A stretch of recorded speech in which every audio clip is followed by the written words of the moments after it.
जय जिनेंद्र, स्वागत आहे magic of स्वादमध्ये। आज आपण पाहणार आहोत ब्रेड पकोडा। चला तर मग बघूया।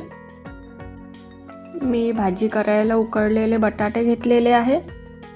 संध्याकाळची वेळ आहे, चहा पण छान झालेला आहे। मी कांदे बारीक बारीक चिरून घेतले। जे आपण भाजी करतो बटाट्याची तशीच करायची। कढई ठेवली, त्यावर तेल टाकलं, त्यामध्ये जिरे मोहरी टाकली। माझी एकत्रच करून ठेवलेली असते। आता थोडी कढीपत्ता टाकू। कढीपत्ता झाल्यानंतर आपण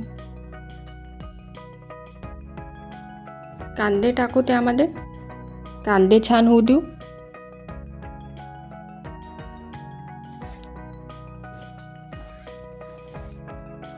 कांदे थोडे लालसर झाले, कांद्याची पात टाकली त्यामध्ये।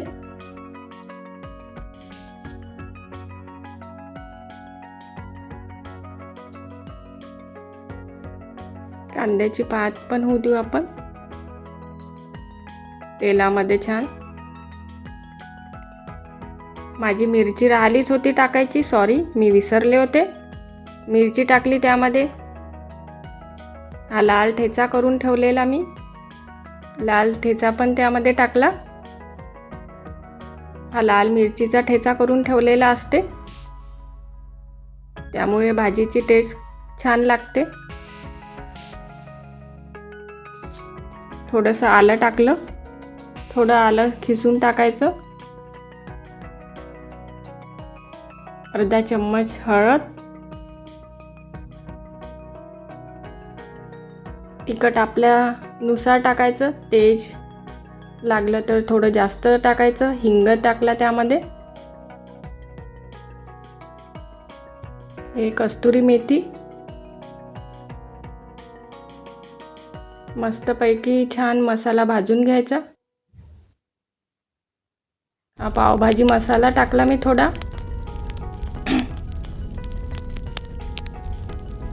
थोडंसं जिरेपूड,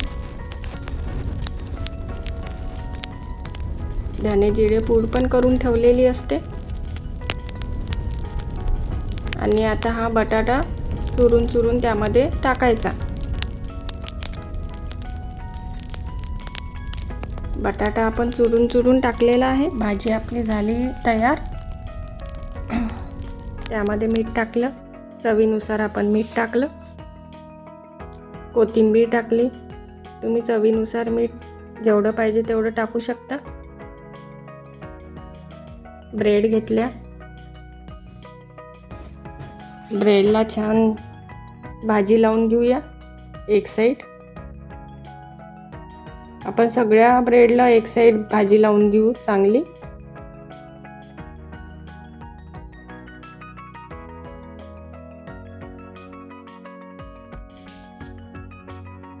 भाजी बघू शकता आपण कशी झालेली। सगळ्या ब्रेडला लावून घेतले आपण। त्यावर ब्रेड ठेवला दुसऱ्या आणि छान दाबून घेतलं। मधोमधून सँडविच सारखा आपण कट करून घेऊ चाकूच्या साहाय्याने। अशा कट करून घेऊ आपण। सर्व ब्रेड कट झालेले आपल्या। कढई ठेवली मी, त्यामध्ये तेल टाकलं। तेल तापवू देऊ। हे लाल मिरचीचा ठेचा तो लावत आहे। आपण बेसन भिजवून घेतलेलं आहे। आपण बेसन भिजवलेलं आहे, त्यामध्ये एक एक ब्रेड पकोडा टाकायचा आणि थोडं बेसन पतलंच भिजवायचं। पतलं भिजवलं की छान कुरकुरीत होतात। घट्ट बेसन भिजवायचं नाही भज्यासारखं, थोडं पातळच बेसन भिजवायचं। असे छान ब्रेड पकोडे तयार होतात, तुम्ही बघू शकता। आणि टेस्ट खूप छान लागते। तुम्ही एकदा ट्राय करून बघा। करा की हो मग ट्राय ब्रेड पकोडा। वरून एकदम क्रंची क्रंची, आतमधून एकदम सॉफ्ट सॉफ्ट असा ब्रेड पकोडा। सबस्क्राईब करा, लाईक करा आणि शेअर करा।